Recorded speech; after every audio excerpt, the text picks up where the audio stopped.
भारतीय इतिहास की जानकारी अगर हम प्राप्त करना चाहते हैं तो भारत में हमें 4 माध्यम है जिससे हम भारतीय इतिहास की जानकारी प्राप्त कर सकते हैं। पहला माध्यम ये है कि हम धर्म ग्रंथ से इसकी जानकारी लें, दूसरा है ऐतिहासिक ग्रंथों से, तीसरा है भारत आने वाले विदेशी यात्री जिनके विवरण मौजूद है उससे, और सबसे प्रामाणिक है, ठोस है, वो है पुरातत्व संबंधी साक्ष्यों से।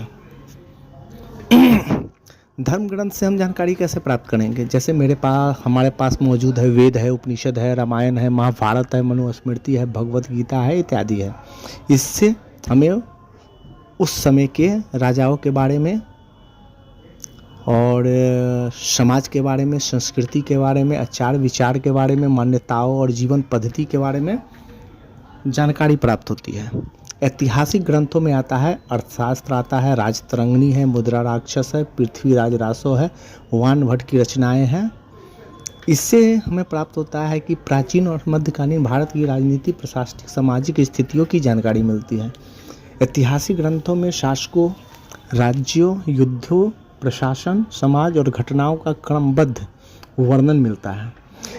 विदेशियों का विवरण में आपको आता है मेगास्थनीज का विवरण आता है, फाहियान का आ जाता है, वेनशांग का याद आ जाता है, अल-ब्रूनी का आ जाता है। इनसे हमें उस समय के भारत के भौगोलिक, सामाजिक, आर्थिक, राजनीतिक स्थितियों का निष्पक्ष विवरण प्राप्त होता है।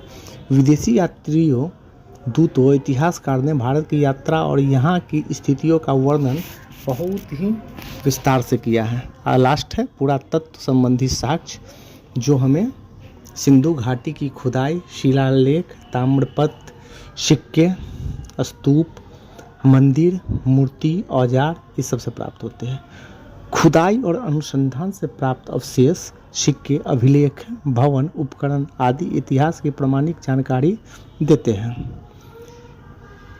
ये साक्ष्य हमारे इतिहास को प्रामाणिकता देते हैं और हमें प्राचीन मान्यताओं के वास्तविक जीवन से परिचय कराते हैं। तो आप इसी तरह भारत के इतिहास को अगर जानना चाहते हैं तो इतिहास को 4 भागों में विभाजित करके आप इसकी जानकारी प्राप्त कर सकते हैं। इन चारों स्रोतों के अध्ययन से हमें हमारे गौरवशाली अतीत, संस्कृति, सभ्यता, इतिहास की सच्ची एवं पूर्ण जानकारी मिलती है। आइए अपने इतिहास को जानें, समझें और गर्व करें। धन्यवाद। सब्सक्राइब